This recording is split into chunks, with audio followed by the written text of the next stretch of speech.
오늘 성경에 나타나는 십자가에 대해서, 신비에 대해서 말씀드리고자 합니다. 지난번에도 십자가에 대해서, 고통에 대해서 한번 강의를 한 적이 있고, 이번은 성경에 나타나는 십자가의 신비에 대해서 말씀드리고자 합니다. 이제 사순절도 이제 막바지에 다다르고 있습니다. 한번 십자가에 대해서 깊이 묵상하는 시간이 되었으면 합니다. 저는 목도 쉬고 좀 피곤하지만은 그래도 합니다. 십자가를 품에 안고 가세요. 이 세상에 십자가를 지지 않고 살아가는 사람은 아무도 없습니다. 누구나 다 크고 작은 자기만의 십자가를 하나씩 등에 지고 살아갑니다. 저 녀석은 내가 죽을 때까지 지고 가야 할 십자가예요. 이렇게 말하며 가슴을 쓸어내리는 부모에게는 자식이 십자가입니다. 저희는 내 십자가야. 죽일 수도 살릴 수도 없어. 이렇게 말하는 아내에게는 남편이 십자가입니다. 아니면 그 반대의 경우도 있을 것입니다. 우리는 십자가를 하면은 사랑보다 고통을 먼저 떠올립니다. 도저히 감당할 수 없으나 죽을 때까지 감당할 수밖에 없는, 기회가 주어진다면 그대로 버리고 싶으나 결코 버릴 수 없는 고통의 덩어리라고 생각합니다. 왜 그럴까요? 아마 십자가에 못 박혀 죽은 예수의 고통을 떠올리기 때문일 것입니다. 십자가란 고통의 상징이자 은유입니다. 저놈은 내 십자가야 하고 말했을 때 그 십자가가 바로 내 고통의 은유이라는 뜻입니다. 그러면서 고통 그 자체만 생각하지 고통의 의미와 가치는 외면합니다. 우리에게 고통이 주어진 것은 고통의 의미와 가치를 소중히 여기라는 뜻임을 외면해버리고 맙니다. 십자가에는 고통만 있는 것이 아니라 사랑도 있습니다. 고통과 동시에 사랑의 의미와 가치가 내포되어 있습니다. 그러나 대부분의 사람들은 십자가를 사랑보다는 고통의 의미로만 받아들이고 있습니다. 저도 마찬가지입니다. 그래서 십자가를 하면 무조건 거부하거나 체념하고 등에 지고 가야 할 운명적 존재라고 생각합니다. 버리고 싶지만 버리지 못하고 치고 가지 않으면 안 될 고통의 덩어리라고 생각하고 각자 자기의 십자가를 지고 갑니다.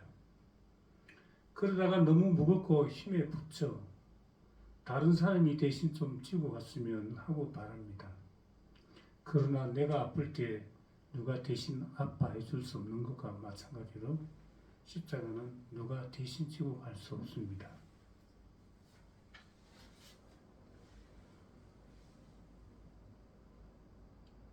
십자가의 오묘함. 예수님께서 생애 말기에 예루살렘을 향해 가셨습니다.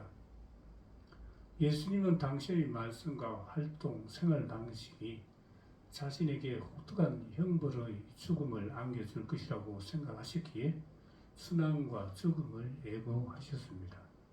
사람의 아들은 사람들의 손에 넘겨져 그들 손에 죽을 것이다. 마르코복음 9장 31절, 두 번째 순환 예고입니다.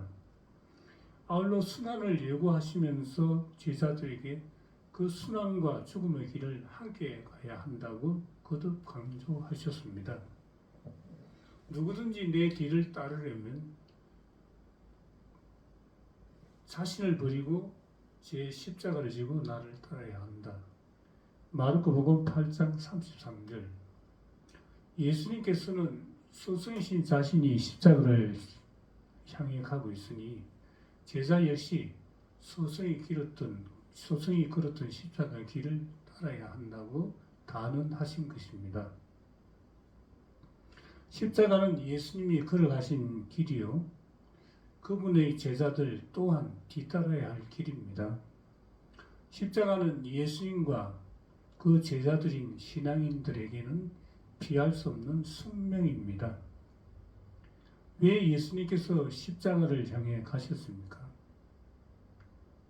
부활의 영광, 죄와 죽음에 대한 승리에 이르기 위해서입니다. 부활하신 후 예수님은 절망에 빠진 제자들에게 그리스도는 그러한 고난을 겪고서 자기의 영광 속에 들어가야 하는 것이 아니냐, 루카복음 24장 26절에 하고 반문하셨습니다. 십자가의 죽음이 기다리고 있는 예루살렘을 향해 가시면서 예수님은 제자들에게 십자가의 죽음의 의미를 이같이 선언하셨습니다. 정녕 자기 목숨을 구하려는 사람은 목숨을 잃을 것이고, 나 때문에 자기 목숨을 잃는 사람은 목숨을 얻을 것이다. 마태복음 16장 25절에 말씀하셨습니다. 십자가가 목숨을 잃어버림으로써 목숨을 얻는 길이라는 말씀입니다. 이 십자가에 대해서 사도 바울은 이렇게 말합니다. 멸망할 자들에게는 십자가에 관한 말씀이 어리석은 것이지만 구원받을 우리에게는 하나님의 힘입니다. 유다인들은 기적을 요구하고 그리스인들은 지혜를 찾습니다. 그러나 우리는 십자가에 못 박히신 그리스도를 선포합니다. 그리스도는 유다인들에게는 걸림돌이고 다른 민족에게는 어리석음입니다. 그렇지만 유다인이든 그리스인이든 부르심을 받은 이들에게는 그리스도는 하나님의 힘이시며 하나님의 지혜이십니다. 하나님의 어리석음이 사람보다 더 지혜롭고 하나님의 약함이 사람보다 강하기 때문입니다. 고린도전서 1장 18절 22절에서 25절. 바울 사도는 십자가 그 자체를 찬양한 것이 아닙니다. 십자가 그 자체는 어리석음이고 약함이라고 명백히 밝힙니다. 그러나 그리스도께서는 그 위에 스스로 매달리셨기 때문에 십자가가 하나님의 지혜이고 하나님의 능력이 되었다고 단언합니다. 십자가가 하나님의 힘이며 하나님의 지혜인 까닭은 그곳에 매달리신 예수님께서 죽음과 죄악을 이기고 부활하셨기 때문입니다. 예수님이 부활하지 않으셨다면 십자가는 그 자체가 혹독한 고통, 치욕적인 수치, 쌀알인 실패와 패배에 지나지 않습니다. 예수 부활이 십자가가 구원의 도구, 영생의 관문, 희생의 절정임을 밝혀주었습니다. 부활이 있었기에 끔찍한 죽음의 형벌인 십자가가 영원한 생명을 얻게 해주는 구원의 방편이 된 것입니다. 부활과 연결되어 있는 십자가는 아담과 하와가 에덴 동산에서 원죄를 범함으로써 잃어버리게 된 생명나무입니다. 십자가는 야곱이 도망 다니는 고달픈 처지에서 베데스다라는 곳에서 잠자던 꿈속에 본 하늘과 땅을 서로 잇는 사다리입니다.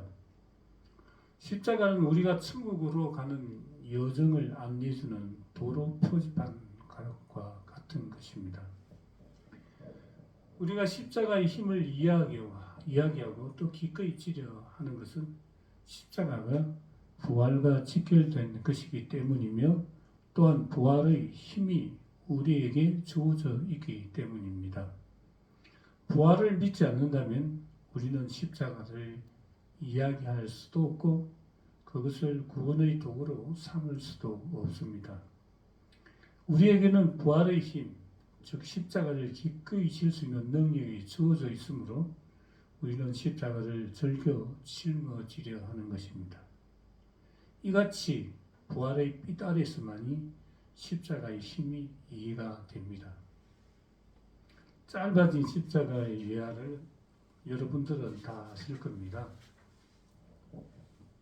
어떤 사람이 십자가를 지고 목적지를 향해 걸어가고 있었다. 주위를 보니 다른 사람들도 십자가를 지고 가고 있었다. 그리고 십자가를 지고 가시는 예수님 모습도 보였다. 각 사람이 지고 가는 십자가가 다들 커서 그런지 모두가 땀을 뻘뻘 흘리며 지고 가고 있었다. 이 사람도 자기의 십자가를 열심히 지고 가려 하였다. 그런데 시간이 지날수록 무거워져서 도저히 감당할 수 없었다. 그래서 그는 예수님께 청하였다. 예수님, 이 십자가가 저에게 너무나 벅차고 무거우니 조금만 잘라 주십시오. 예수님께서는 기꺼이 잘라 주었습니다. 그래, 이만하면 되겠느냐 하시면서 그 사람은 머리를 조아려 예수님께 감사하다고 하고 훨씬 가벼워진 십자가를 지고 걸어갔다. 그런데 얼마 후 그는 다시 예수님께 십자가를 조금만 잘라달라고 하였다. 언제나 우리의 자유를 존중하시는 예수께서는 기꺼이 그의 부탁을 들어주었다. 이제 그의 십자가는 땅에 끌지 않아도 될 정도로 가뿐하고 작아졌다. 그리하여 그의 발걸음도 가벼워지고 있었다. 그러나 시간이 지나자 다시 무거워졌다. 그는 다시 예수께 가서 마지막 부탁이니 아주 짧게 십자가를 잘라달라고 했다. 예수께서는 그의 부탁대로 십자가를 잘라주었는데 이제는 하도 작아서 십자가를 치고 가는 것이 아니라 손가락으로 뱅글뱅글 돌릴 수 있는 정도가 되었다. 그는 콧노래를 부르며 휘바람을 불면서 십자가를 지고 갔다. 그러면서 땀을 뻘뻘 흘리며 십자가를 지고 가는 이들을 보며 미련하다고 생각하였다. 나처럼 주님께 십자가를 잘라달라고 할 것이지. 자기들이 뭐 성인이라고 하고 중얼거렸다. 한참을 걸어가니 깊은 골짜기가 나타났는데 그 골짜기에는 다리가 없었다. 그래서 사람들은 각자 지고 온 십자가를 다리로 삼아 놓고 건너갔다. 근데 이 사람의 십자가는 너무 작아서 걸쳐볼 생각도 할 수 없었다. 염치 없지만 그는 앞서가는 예수님을 소리쳐 불렀다. 예수님! 하지만 예수님과 다른 일행은 너무나 멀리가 그의 절망적인 소리가 닿지도 못하고 메아리만 되돌아올 뿐이었다. 우리 모두 다 한 번씩 다 들었습니다.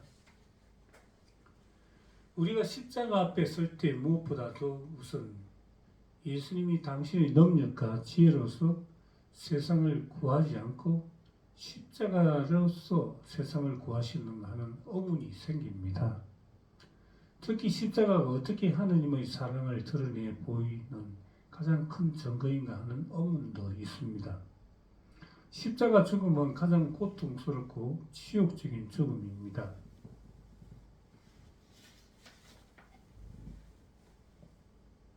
십자가는 예수님 시대에 극악무도한 대죄인을 죽이는 형틀이었습니다. 나무에 매달린 사람은 하나님의 저주를 받은 자, 신명기 21장 23절이라고 기록되어 있듯이 십자가는 저주받은 자가 지는 것, 갈라디아서 3장 13절로 사람들이 간주하였습니다. 그래서 사도 바울은 십자가를 가리켜 유다인들에게는 걸림돌이고 이방인들에게는 어리석음, 고린도전서 1장 23절이라고 말한 것입니다. 예수님은 결코 영웅적인 모습으로 위풍당당하게 십자가의 죽음을 받아들이신 것도 아닙니다.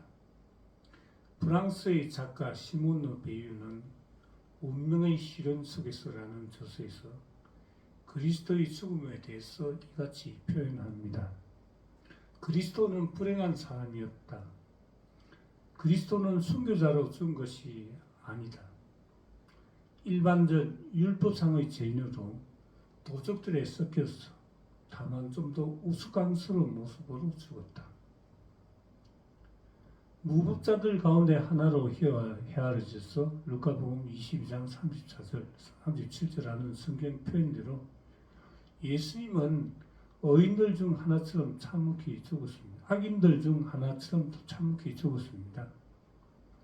예수님 스스로도 죽음을 앞두고 무척 괴로워하셨습니다. 내 마음이 너무 괴로워 죽을 지경. 마르코복음 14장 34절이라고 고통을 실토하십니다.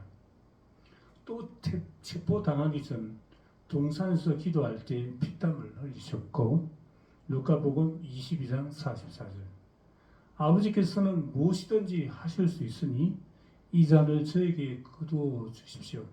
마르코복음 14장 36절이라고 십자가를 피하고 싶은 심경을 드러내셨습니다. 예수님은 이번 3번씩이나 당신의 순환을 예고하셨으나 막상 그 죽음 앞에서 서게 되었을 때 한없이 괴로워하였습니다.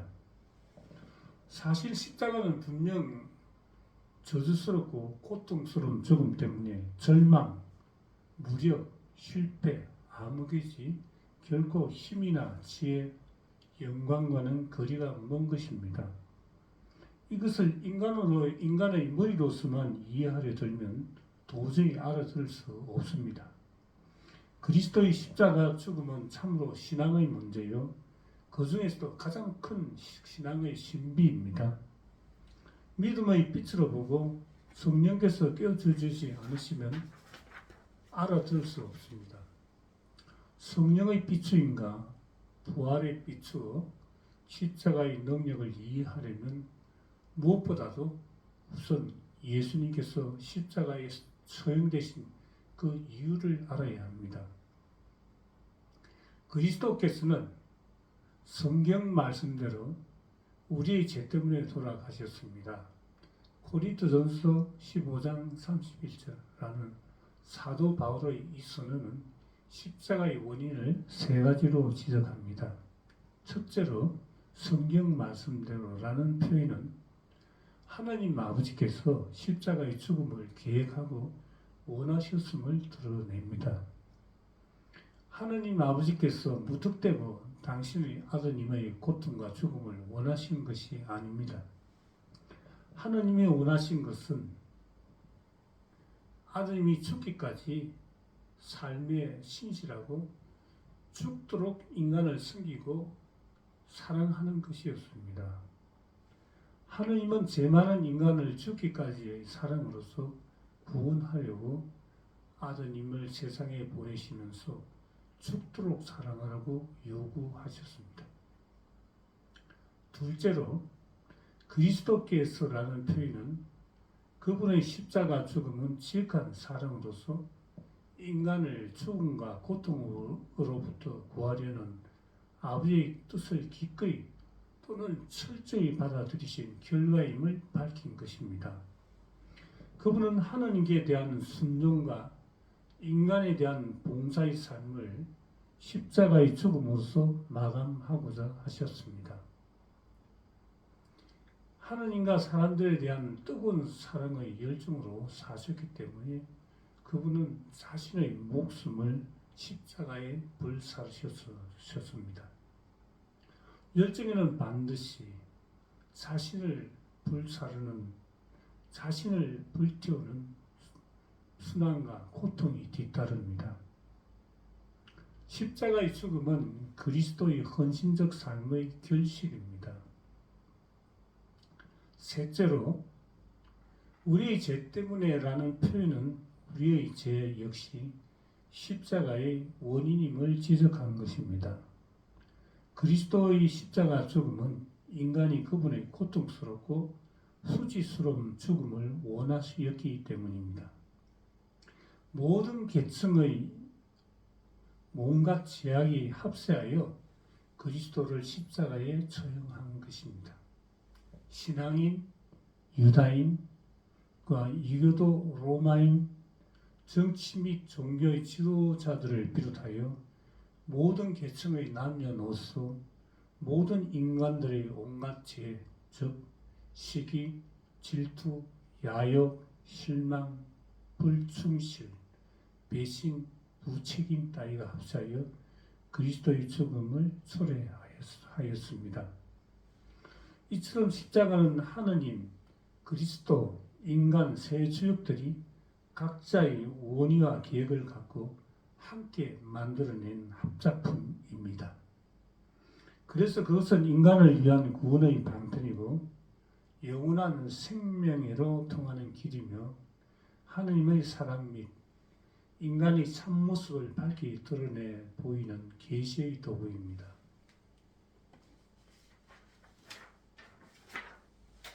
모세가 광야에서 뱀을 들어 올린 것처럼 사람의 아들도 높이 들어 올려져야 한다. 믿는 사람은 누구나 사람의 아들 안에서 영원한 생명을 얻게 하려는 것이다. 요한복음 3장 14절. 십자가를 신앙의 눈으로 바라보는 사람은 생명을 뿌린다는 말씀입니다. 여기서 우리가 중요한 질문을 제기해 볼 수 있습니다. 무엇이 우리를 감동시키고 변화시킵니까? 우리의 진정한 변화, 곧 회개를 초래하는 것이 과연 무엇입니까?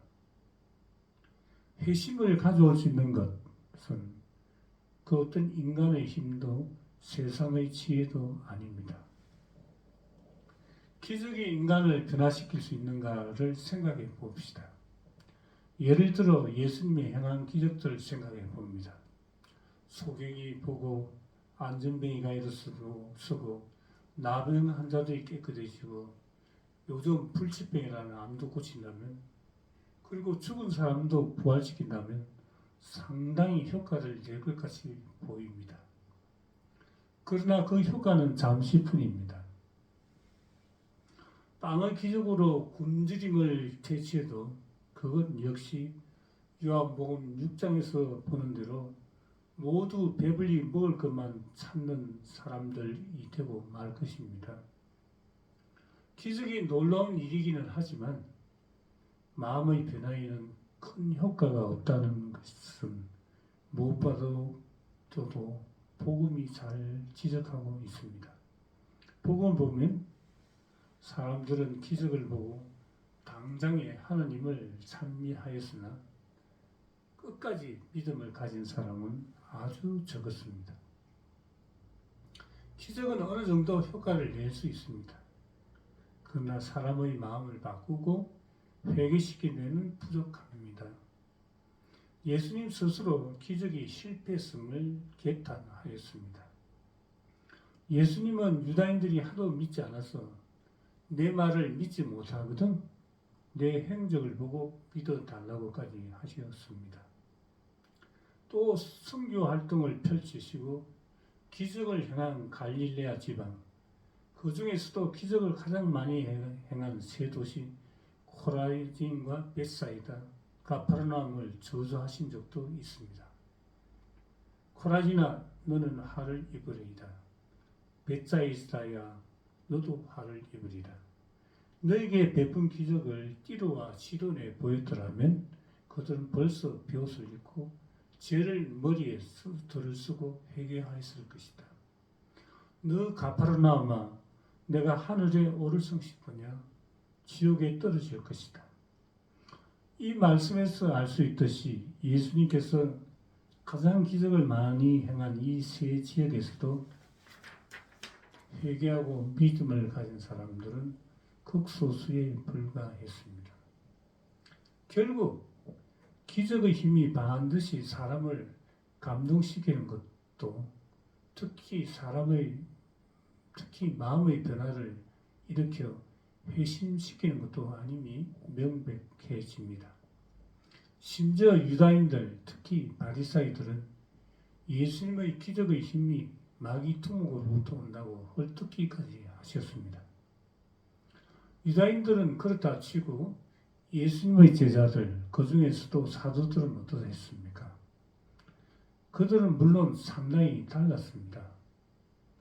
빵의 기적 끝에 예수님이 당신의 살과 피를 먹고 마실 음식이라고 하며 내 살을 먹고 내 피를 마시라고 거듭 강조했을 때 유다인들도 제자들도 떠났는데 사도들은 주님께서 영원한 생명을 주는 말씀을 가지셨는데 누가 주님을 두고 누구를 찾아가겠습니까?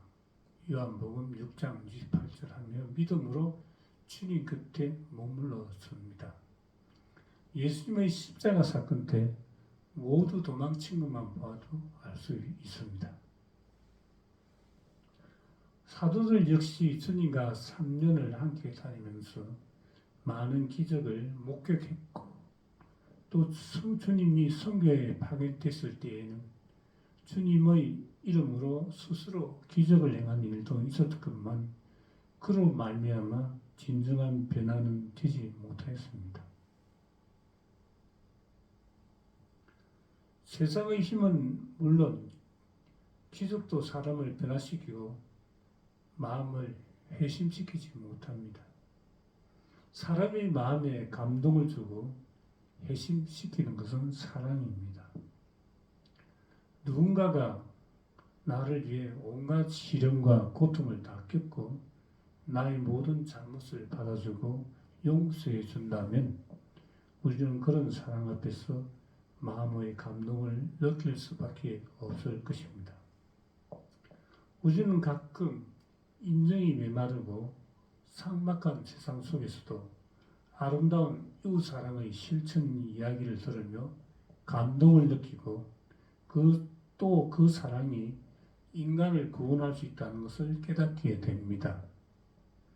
여기서 우리는 예수님이 왜 우리를 구원하기 위해 그것도 십자가의 죽음을 택하셨는지 어느 정도 이해할 수 있을까 생각됩니다. 누가 불타는 집에서 아기를 구해내기 위해 자신이 불타는 그 집 속에 뛰어들어가 불길에 상처를 입을 위험을 무릅쓰지 않고서 어떻게 그 아이를 구해낼 수 있는가? 어느 작가의 이 말은 예수님이 죄와 죽음의 세상 속에 들어오고 죄와 죽음에 갇혀있는 우리를 구하기 위해서 스스로 십자가의 죽음을 택하셨는지에 대해 이해하게 해줍니다. 우리는 불타는 집에 갇혀있는 아기와 같습니다. 나 자신의 힘으로는 도저히 나는 구원될 수 없습니다. 누군가가 내가 갇혀있는 불 속에 들어와 나를 안아서 건져내주지 않으면 나는 살 길이 없습니다. 오늘은 여기까지만 하고 다음 차례에 나머지 십자가에 대해서 말씀드리겠습니다. 감사합니다.